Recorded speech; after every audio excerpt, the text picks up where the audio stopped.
विश्वानि देव सवितरदुरितानि पराशुभ यद्भद्रं तन्न आशुभ। ॐ सहना भवतु सहनौ भुनक्तु सह वीर्यं करवावहै तेजस्विनावधीतमस्तु मा विद्विषावहै। ॐ कृष्णाय वासुदेवाय हरये परमात्मने प्रणतः क्लेशनाशाय गोविन्दाय नमो नमः। ओम श्री परमात्मा नमः।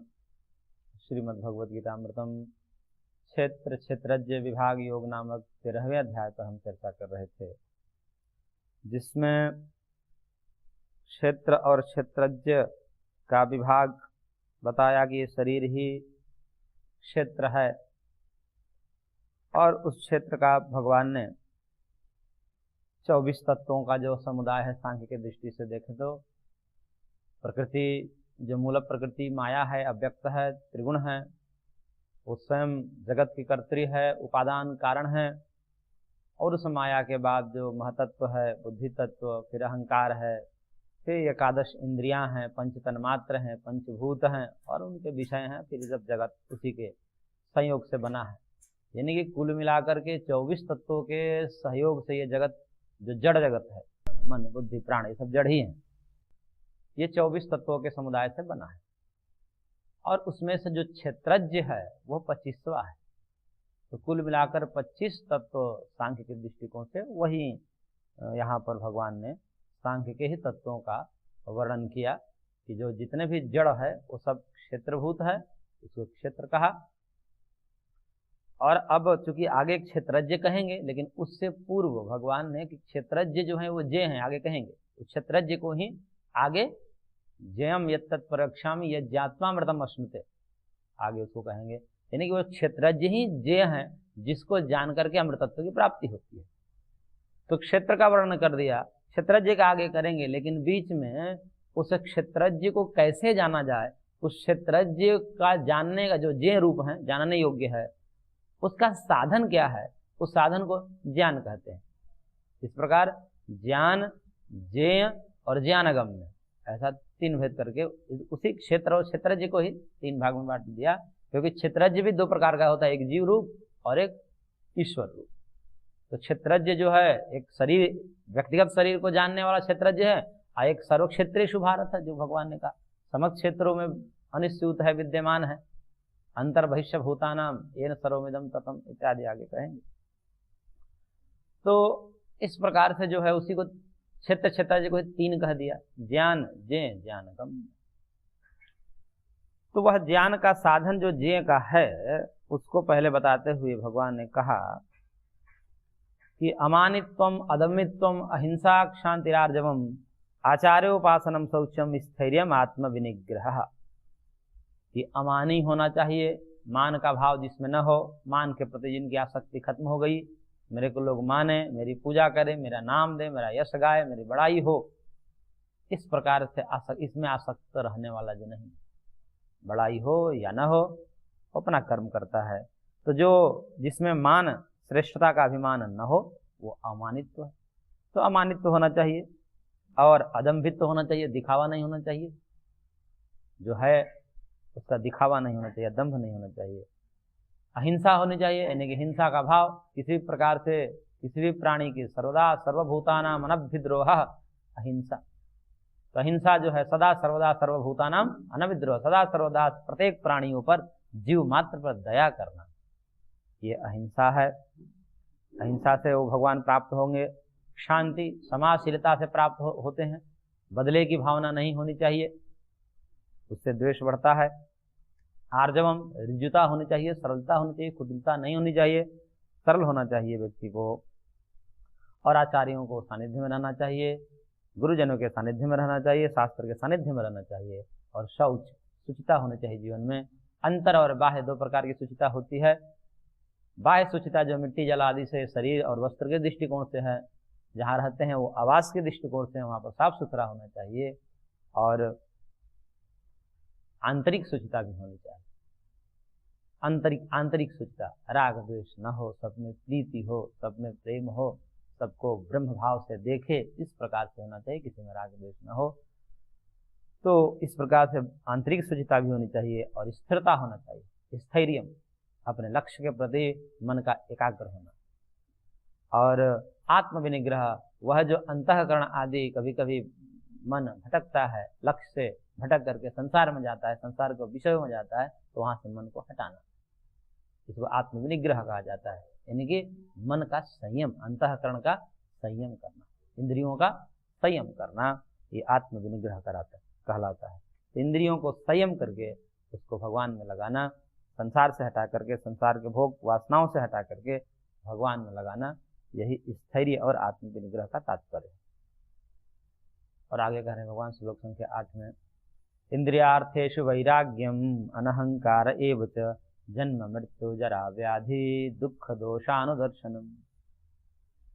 कह रहे भगवान की इंद्रियार्थेषु वैराग्यम, इंद्रिय और उसके अर्थ, इंद्रिय है ये ज्ञान इंद्रिय, कर्म इंद्रिय हैं, और उनका अर्थ मतलब उसका विषय, आंख का विषय रूप, कान का विषय शब्द, जिह्वा का विषय रस, नासिका का विषय गंध, और त्वचा का विषय स्पर्श।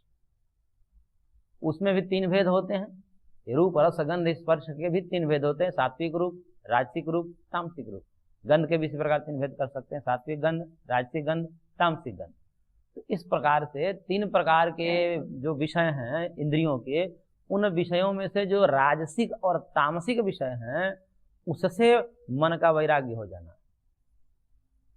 विरक्त हो जाना, आसक्ति से रहित हो जाना, राग से रहित हो जाना, और धीरे धीरे बाद में सत्व से भी त्रिगुणातीत हो जाता है। लेकिन प्रारंभ में तो सात्विक विषयों का सेवन किया जाता है, राजसिक और तामसिक विषयों का, राजसिक और तामसिक विषयों से अपने चित्त को हटाया जाता है। लेकिन कभी कभी सात्विकता में भी प्रीति हो जाती है, इसके बिना मैं जी नहीं पाऊंगा, तो बाद में तो कहा जाता है कि सत्वगुण से भी ऊपर उठना पड़ता है, यानी कि गुण मात्र से भी तृष्णा हो जाए, उसी को पर वैराग्य कहा योग दर्शन में। तत्परम पुरुष ख्याते है गुण वै तृष्ण्यम, तो गुण मात्र से भी तृष्णा हो जाए, सत्व रज तम त्रिगुण से, यानी कि माया से ही भी तृष्णा हो जाए, आसक्ति खत्म हो जाए, उसको कहा इंद्रियार्थेषु वैराग्य। इंद्रियों के अर्थ रूप रस गंध, 3 प्रकार के रूप रस गंध प्रारंभ में राजसिक और तामसिक से वैराग्य हो, सात्विक में प्रतिष्ठित हो, और बाद में सत्व से भी वैराग्य हो जाए, तो गुण मात्र से भी तृष्णा हो जाती है। गुण मात्र से भी तृष्णा हो जाने पर वह भगवत तत्व का अधिकारी हो जाता है, क्योंकि अभ्यास वैराग्याभ्याम तन्निरोधः, अभ्यास और वैराग्य के द्वारा परम तत्व की प्राप्ति होती है। अभ्यासेन तु कौन्तेय वैराग्येन तु गृह्यते, पूर्व में भी कहा भगवान ने, अभ्यास योगेन ततो माम इच्छाप्तुम धनंजय इत्यादि वचन में अभ्यास और वैराग्य की महिमा है। तो इंद्रियार्थेषु वैराग्यम, इंद्रिय और उसके अर्थ विषय में क्या होना चाहिए, वैराग्य। वैराग्य मतलब, वैराग्य धर्म है अंतःकरण का, मन का धर्म है वैराग्य, वीतराग हो जाना, राग रहित हो जाना, आसक्ति टूट जाना, उसको भोगने की लालसा खत्म हो जाना मन से ही। त्याग और वैराग्य 2 तत्व होते हैं।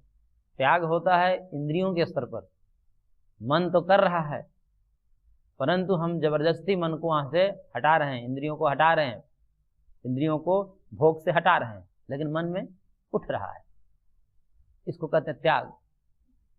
यही त्याग करते करते धीरे धीरे त्याग ही वैराग्य में बदल जाता है, यानी कि मन में ही आना बंद हो जाएगा। तो मन से ही प्रीति हट जाए, मन से ही उस विषय के प्रति आसक्ति हट जाए, उसी का नाम वैराग्य। तो इंद्रियार्थेषु वैराग्य, यानी कि मन से ही चिंतन खत्म हो जाए, मन में ही भोगने की लालसा खत्म हो जाए संसार की, यह वैराग्य है। तो इंद्रियार्थेषु वैराग्यम। और कहा अनहंकार एव च, अनहंकार, अहंकार न होना, अहंकार का न होना, अहंकार के अभाव को ही अनहंकार बोलते हैं।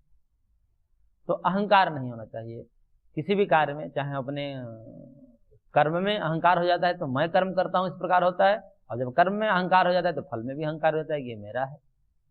तो अहमत्व और ममत्व इन दोनों का, दोनों प्रकार के अहंकार हैं, इन दोनों का परित्याग हो जाए। और फिर क्या कहा, जन्म मृत्यु जरा व्याधि दुख दोषानुदर्शन। जन्म मृत्यु जरा व्याधि, इन सब में दुख रूपी दोष को देखना। ऐसे करने से वैराग्य बढ़ता है। तो कहते हैं कि वैराग्य कैसे आता है? ये वैराग्य तो एकाएक आता नहीं कि ऐसा कोई युक्ति होगी वैराग्य हो जाए और सब खत्म, लालसा जगत के सुखों से आसक्ति खत्म हो जाए, ये एकाएक नहीं होता। इसके लिए क्या साधन है? तो उसके साधन के रूप में बता रहे हैं कि दोष दर्शन करना पड़ता है। दो प्रकार के दर्शन होते हैं, गुण दर्शन और दोष दर्शन। गुण दर्शन करने से जगत में आसक्ति होती है। जगत में हम जब गुण देखते हैं तो जगत हमें आकृष्ट करता है, खींचता है, उससे हम लगाव करते हैं। लेकिन जब जगत में दोष देखते हैं तो फिर वैराग्य होता है। तो जगत से विरक्त होने के लिए जगत में दोष देखना भी आवश्यक है। जगत में दोष कैसे देखें? तो करें कि जन्म में दोष देखिए कि जन्म ही दुख है। विविध बाधना योगात दुखमेव जन्मोत्पत्ति ही, महर्षि गौतम ने न्याय शास्त्र में कहा, ये जो शरीर ही दुख का कारण है। सारे दुख की शुरुआत कहां से हुई? शरीर से, मां के गर्भ से हुई। तो जन्म ही लेना दुख का कारण है। और जन्म लेता है, जन्म लेते हुए कोई बच्चे को देखते हैं तो क्या करता है? चिल्लाता है, रोता है। कोई सुख में बिलख कर थोड़ी रोता है, दुख में ही रोना होता है। यानी कि सबसे पहले जगत में आते ही वो दुख को अनुभव करता है। इसलिए जन्म ही क्या है? दुख है। तो इस जन्म में दुख देखें।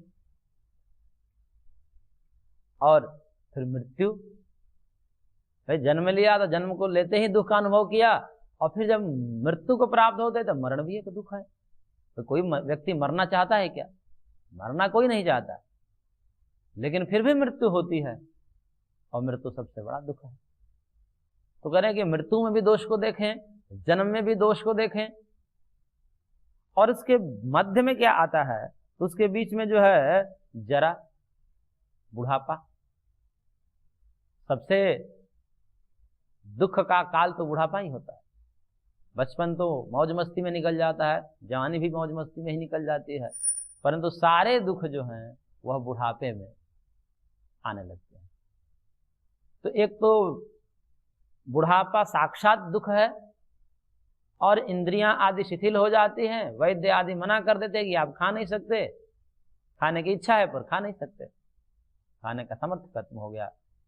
सुख लेने की इच्छा है परंतु सुख लेने के काबिल नहीं रहे, योग्य नहीं रहे, तो ये भी बड़ा दुख है। तो जरा नहीं कि बुढ़ापा अपने आप में दुख है। और उस बुढ़ापे में कितनी व्याधियां उभर जाती हैं, सारी व्याधियां जो है बुढ़ापे में उभर जाती हैं। तो कह रहे हैं कि इन व्याधियों में या मध्य में भी, बुढ़ापा ना हो तो भी जवानी में भी कभी कभी व्याधियां आ जाती है, बीच बीच में आती ही रहती है, बीमार पड़ते ही रहते हैं। तो कह रहे हैं कि ये सब क्या है? ये सब कब से शुरुआत हुई? जब से जन्म हुआ तभी तो शुरुआत। इसका मूल कारण क्या है? इसका मूल कारण जन्म ही है। जन्म नहीं होता तो न व्याधि होती, न बुढ़ापा होता, और न ही मृत्यु होती। तो सबका मूल कारण क्या है? जन्म को ही मूल कारण मानते। दृष्टि दृश्यो संयोगो हेय हेतु, दुख का कारण महर्षि पतंजलि ने जन्म को ही माना। ये दृष्टा और दृश्य का संयोग, शरीर और आत्मा का संयोग कर दिया भगवान ने, और यही जन्म है, संयोगो जन्म, और इसी जन्म से सारा दुख शुरू हुआ। तो दुख का हेतु क्या है? जन्म। तो इन सब में दुख दर्शन करना, दुख रूपी दोष का दर्शन देखना बार बार कि दुख है, जगत दुख का घर है। कितना भी सुख मिले परंतु वो सुख भी दुख से मिश्रित है, कभी न कभी दुख देता ही है। पुत्र है, पति है, पत्नी है, जो कोई कुछ भी संबंध है उसमें सुख मिलता है, परंतु वही कभी न कभी दुखित भी करते हैं। वही पुत्र कभी सुख देता है तो लेकिन दुख दिए बिना नहीं रहता, उससे भी कभी दुख होता है। तो पुत्र चाहे कैसा भी हो, भगवान राम जैसा पुत्र हो तो भी दशरथ जी को दुख हुआ, भगवान राम जैसा पुत्र होने पर भी दुख हो रहा है। यानी कि पुत्र मर्यादा पुरुषोत्तम हो जाने के बाद भी पिता को दुख दे रहा है। क्यों? क्योंकि वियोग, अब कितना भी प्रिय पुत्र हो, हमेशा उसको छाती से चिपका कर थोड़ी रख सकते, ऐसा हो ही नहीं सकता, वो दूर होता ही है। तो वो दूर होना ही एक प्रकार का वियोग है। संबंध है, संबंध में बहुत प्रीति है, बहुत प्रेम पूर्वक चल रहा है, लेकिन वियोग निश्चित है, वियोग तो होना ही एक दिन, तो वो दुख ही देता है। तो इसलिए जगत के जितने भी सुख हैं वह सुख दुख दिए बिना नहीं रह सकते। और महर्षि लोग कहते हैं कि महर्षि लोग बहुत संवेदनशील होते हैं, और होना तो सबको चाहिए, चाहते तो सब है परंतु कर नहीं पाते, इसलिए अलग बात है, उसको स्वीकार कर लेते हैं। लेकिन महर्षि कहते हैं कि वो अक्षय पात्र कल्प होते हैं। जैसे आंख का गोलक होता है, थोड़ा सा मुलायम कोई पदार्थ भी आंख के गोलक में चला जाए तो चुभता है, ऐसे ही थोड़े से दुख भी महर्षि को सहन नहीं होता, और कहते हैं नहीं, यह भी नहीं चाहिए हमको, इसको भी हमें हटाना है। इसलिए जगत में सुख है, उसको मना नहीं कर रहे हैं, परंतु वह सुख भी दुख से मिश्रित होने के कारण उसमें दुख ही देखते हैं। तदपि दुख शबलम यदि दुख पक्षे निक्षिपन्ते विवेचकाः, सांख्यकार महर्षि कहते हैं कि जगत में सुख है, परंतु उस सुख में भी दुख की प्रबलता है, दुख की अधिकता है। इसलिए जो विवेचक हैं, जो ज्ञानी हैं, जो महर्षि हैं, वह उस सुख को दुख ही देखते हैं, दुख में ही फेंक देते हैं। तो सांसारिक जो सुख है वो उसको दुख ही मानते हैं। क्यों? क्योंकि दुख से मिश्रित है। कोई बढ़िया सा खीर हो, सुस्वादु हो, सुगंधित हो, केसर वाला हो, लेकिन उसमें कुछ बूंद विष की पड़ गई, तो वो अब क्या होगा? उसका खीर कहेंगे, जहर कहेंगे, विष है। तो इसी प्रकार जगत के सुखों को भी दुख देखा जा रहा है। इसका मतलब कि सुख का अभाव जगत में नहीं है, जगत में सुख तो मिलता है, ये तो सबको अनुभव होता है, परंतु वह सुख दुखों से मिश्रित होने के कारण ऐसा कहा जाता है कि देखो, मान लीजिए कि अभी हम जवान हैं, युवा हैं, तो हमें कोई दुख नहीं दिख रहा है, सब ठीक ही लग रहा है, स्वास्थ्य भी सही है, खाने में भी समर्थ है, सब कुछ कर रहे हैं, उल्टा पुल्टा खा रहे हैं तो भी रोग नहीं होता, क्योंकि जवानी में कुछ ऐसी शक्ति रहती है कि भाई उल्टा पुल्टा खाने के बाद भी कुछ दिन तक तो रोग दुख नहीं होता, तो लगता है कि कोई बात नहीं, परंतु बाद में भविष्य काल में तो उभरने वाले हैं वो रोग। इसलिए यदि अनागत काल को देखते हैं, भविष्यत काल को देखते हैं, तो भविष्य यदि सुख हो भी रहा है, सुख की स्थिति में भी विवेकी लोग आने वाले दुख को देखते हैं, उसका चिंतन करते हैं, और उसको देख करके फिर विरक्त हो जाते हैं कि रहने वाला नहीं, ये सब जाने वाले हैं। आगमा पाइना नित्यास्ताम शिक्षस्व भारत, ये सब आने जाने वाले हैं, सुख दुख। तो सुख के काल में भी दुख का स्मरण जो करता है कि दुख आने वाला है, तो वो उसको वैराग्य होता है। और दुख के काल में तो वैराग्य होता ही है। जब दुख होता है, शरीर में कष्ट होता है, तब पता चलता है कि भगवान ने शरीर क्यों बनाया, न बनाते तो आज दुख नहीं होता। तो इस प्रकार से जन्म मृत्यु जरा व्याधि, जन्म में, मृत्यु में, जरा बुढ़ापा में, व्याधि में दुख रूपी दर्शन करना कि सब दुख रूप हैं, और ऐसा जो करता है तो वो विरक्त होता है, और विरक्त होने से फिर परमात्मा की प्राप्ति में योग्य हो जाता है। ये सब परमात्मा के प्राप्ति के साधन हैं। और भी बता रहे हैं भगवान, अशक्ति अनभिस्वंग पुत्र दारगृहादिषु नित्यं च समचित्यत्वम इष्टानिष्टोपपत्तिषु। करेंगे ये जो दुख दर्शन और कहाँ करना है, एक तो दिया कि जन्म मृत्यु जरा व्याधि दुख दोषानुदर्शनम, और हाँ, और आगे ये कह रहे हैं कि अशक्ति अनभिस्वंग, अशक्ति यानी कि राग न होना, राग न होना, राग नहीं होना चाहिए। राग का मतलब कि उससे जुड़ा, उसके बिना जी नहीं पाना, एक राग है। ये वस्तु मेरे सुख का साधन है, और वो वस्तु नहीं रहेगी तो व्यक्ति अपने आप को दुखी मानेगा। तो जगत के साधनों में, जगत के संसाधनों में, विषयों में आसक्ति होनी चाहिए, राग नहीं होना चाहिए। तो शक्ति यानी कि राग, और उसका न होना आसक्ति है। तो आसक्ति होना चाहिए। और फिर कहा कि अनभिस्वंग, अभिस्वंग बोलते हैं अत्यधिक प्रीति को। अत्यधिक प्रीति का तात्पर्य भी एक प्रकार का शक्ति है, लेकिन असक्ति यानी कि राग ही जब गहरा हो जाए तो वो आत्मरूप ले लेता है। जब राग गहरा होने लगता है तो राग बोलते हैं ममत्व को, ये मेरा है, और मेरा मेरा और गहरा हो जाए तो अभिष्वंग हो जाता है, यानी कि वो मम जो है अहम हो जाता है। ममत्व जब गहरा हो जाता है तो अहम मतलब मैं ही हूं। जैसे ममत्व इतना गहरा हो जाए कि माँ अपने बच्चे को आत्मरूप मान रही है ममत्व के कारण। एक होता है कि मेरा है, इस कारण से उसको देखो, लेकिन और भी ममत्व गहरा है तो मैं ही हूं, वह मेरी आत्मा है, तो उसको कष्ट होता है तो माता को भी कष्ट होता है। ममत्व जब गहरा हो जाता है, मैं रूप हो जाता है, तो ममत्व जिसमें होगा उस वस्तु में यदि कोई विकार हो रहा है तो मानो कि उसमें विकार हो रहा है। जैसे किसी को मोटर गाड़ी इत्यादि में अत्यधिक राग हो गया, उस पर कोई खरोच मारता है तो उसको लगता है मेरे कलेजे पर खरोच मार दिया, आत्मरूप हो गया ना। ममत्व इतना गहरा हो गया कि उस संसाधन को वो आत्मरूप अपना रूप ही मानने लगा। किसी को मकान में राग हो गया तो मकान में कोई खरोच भी मार दे तो उसको लगता है कि मेरे कलेजे पर खरोच मार दिया, आत्मा पर मेरे को। उसको कोई तोड़ फोड़ कर दे तो मानो कि उसी का तोड़ फोड़ हो गया, वो रोने लगता है, व्याकुल हो जाता है, उसको दुख होता है। इसको बोलते हैं अभिष्वंग। और ऐसा न होना अनभिष्वंग है, इसका उल्टा होना चाहिए।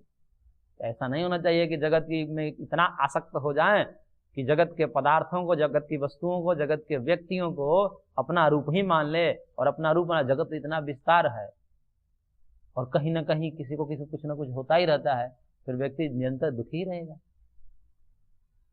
तो इस प्रकार से कहने की अनभिष्वंग होना चाहिए।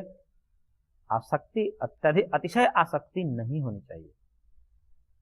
तो वह अतिशय आसक्ति कहाँ नहीं होनी चाहिए, कहाँ होता है ये सब? आसक्ति यानी कि शक्ति और अभिष्वंग, ये सब कहाँ होता है और कहाँ नहीं होना चाहिए? उसका अभाव ही तो आसक्ति और अनभिष्वंग है। तो कहेंगे पुत्र दार गृहादिषु, पुत्र आदि में आसक्ति नहीं होनी चाहिए, और इतनी भी आसक्ति नहीं कि मैं ही हूं, और दार स्त्री आदि में, गृह आदि में, घर आदि में इस प्रकार से आसक्त न करने के उसके बिना जी ही न पाए, क्योंकि ये सब आने जाने वाला है, साथ छूटने वाला है, यह ध्यान रखना चाहिए। ये जितने भी पुत्र दार और गृह आदि का संयोग हुआ है हमारे जीवन में, वो सबका एक न एक दिन वियोग होना है। इसलिए यह मन में रखना चाहिए कि एक दिन ये सब जाने वाले हैं, संबंध छूटने वाला है। इसको मन में रखना चाहिए और तब व्यवहार करना चाहिए, क्योंकि जिस दिन छूटेगा तो छोड़ने में बहुत दुख होता है। इसलिए एक सूत्र महर्षि कपिल ने सांख्य शास्त्र में दिया। उन्होंने कहा कि सेनवत सुख दुख त्याग वियोगाभ्याम, सेन के समान, बाज पक्षी के समान यदि आसक्ति हो जाती है तो उसको छोड़ने में बड़ा कष्ट होता है, व्यक्ति छोड़ नहीं पाता, और छुड़ाया जाएगा भगवान के द्वारा, ये तो निश्चित है। कोई छोड़े या न छोड़े, छुड़ाया तो जाएगा, संबंध भी छुड़ाया जाएगा। यहाँ तक कि सबसे प्रियतम वस्तु जो हमारे लिए हमारा शरीर है, चाहे घर चला जाए फिर शरीर न जाए, शरीर रहे ये व्यक्ति कामना करता है।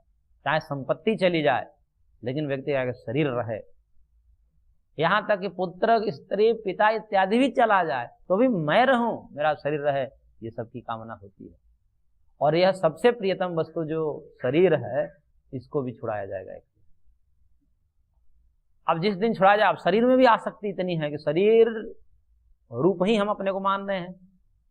प्रायः तो हम शरीर रूप ही मान, मैं शरीर हूं, मैं गोरा हूं, मैं काला हूं, मैं छोटा हूं, मैं बड़ा हूं, मैं मोटा हूं, मैं पतला हूं, ये सब क्या है? ये शरीर में अभिमान हो गया कि मैं शरीर हूं, तभी तो अपने आप को गोरा, काला, पतला, मोटा कह रहा है।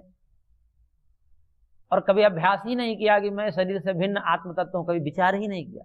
एक तो विचार करना, साथ जब पढ़ते हैं तो भले ही वो देह से अभिमान नष्ट नहीं होता पढ़ने से, पर एक तो चिंतन तो करते हैं कि एक ऐसा तत्व है जो शरीर से भिन्न है। तो न कभी किसी को चिंतन करने का समय मिला, और चिंतन करने के समय के पश्चात भी उसको मनन और निधिध्यासन करने का, उसको अनुभव करने का नहीं। मैं जब कोई कष्ट हो, कभी दुख हो या सुख हो, तो उस समय सुख से अपने आप को अलग करके देखें, दुख से अपने आप को अलग करके देखें। ऐसा अभ्यास जिसने किया ही नहीं कभी, तो उसको शरीर के साथ अत्यंत लगाव हो जाता है। और जब शरीर छुड़ाया जाता है भगवान के द्वारा मृत्यु के समय, तो चिल्लाता है, रोता है, कष्ट होता है। जैसे सेन पक्षी अपने एक छोटा सेन है, एक बड़ा सेन पक्षी है, बाज है। तो छोटा कोई पक्षी है, अपने चोंच में जो है मांस का टुकड़ा दबाया हुआ है और उस पर झपट्टा बड़ा बाज पक्षी मारता है और उसको आसक्ति है उस मांस के टुकड़े में, वो छोड़ता नहीं है। तो बाज पक्षी तो बलवान है, वो छुड़ाएगा ही। तो अंत में छुड़ा तो ले ही लेता है, उसे छीन तो ले ही लेता है और साथ में चोट भी दे देता है। क्यों? ये चोट क्यों खाया? वस्तु भी गई और ऊपर से चोटिल भी हुआ। इसका एकमात्र कारण आसक्ति है। और कोई चालाक पक्षी है, वो देखते ही बड़े पक्षी को छोड़ देता है, त्याग कर दिया मन से, जो ले जाओ भाई। तो अब वो पक्षी उस वस्तु की तरफ जाएगा तो वह जो चोट से बच जाता है। इसलिए हम यदि स्वेच्छा से त्याग दें, शरीर को छोड़ दें, ये मेरा नहीं है भगवान, जब है तब ले लो, कोई दिक्कत नहीं है, तब उसको कष्ट नहीं होता। और फिर वो जो राग आदि से होने वाले कुछ दुख हैं उससे बच जाता है। तो इसलिए इन सब में राग नहीं होना चाहिए। ये मेरा है अथवा ये मैं ही हूं, ये मेरी आत्मा है, इस प्रकार से पागलपन भगवान करें कि नहीं करना चाहिए। मैं और मेरे का त्याग करें तो फिर कहेंगे कि जो है फिर जगत ही नहीं चलेगा। ऐसा कर दें कि ये मेरा बेटा नहीं है, ये मेरी पत्नी नहीं है, तो फिर जगत चलेगा? तो नहीं, सब और बढ़िया चलेगा, वहाँ भगवान के हैं, ऐसा करना पड़ेगा। ये मेरा नहीं है तो फिर किसके हैं? भगवान के। तो ऐसा करने से जो है चल जाएगा, ऐसा कोई नहीं, बढ़िया से चलेगा। तो पुत्रदार गृहादिषु असक्ति ही अनभिस्वंग। पुत्रदार गृहादियों में राग नहीं होना चाहिए, मैं और मेरा की भावना नहीं होनी चाहिए, अपितु सब भगवान के हैं। और कह रहे हैं कि इष्टानिष्टोपपत्तिषु नित्यम समचित्तत्वम। इष्ट और अनिष्ट की प्राप्ति होने पर इस चित्त का सम रहना, चाहे इष्ट हो सुख हो या अनिष्ट दुख हो, इन दोनों ही परिस्थितियों में चाहे प्रिय हो या अप्रिय हो, प्रिय की प्राप्ति हो या अप्रिय की प्राप्ति हो, सुख की प्राप्ति हो दुख की प्राप्ति हो, यश की प्राप्ति हो अपयश की प्राप्ति हो, जय की प्राप्ति हो पराजय की प्राप्ति हो, चाहे कुछ भी हो, इष्ट अनिष्ट दोनों ही परिस्थितियों में नित्यम समचित्तत्वम, बराबर अपने चित्त को सम रखना, उसको एक समान रखना, विचलित नहीं होना। सुख में नाचना कूदना नहीं और दुख में रोना गाना नहीं, दोनों को सहन करना। यह भगवत प्राप्ति के उपाय है।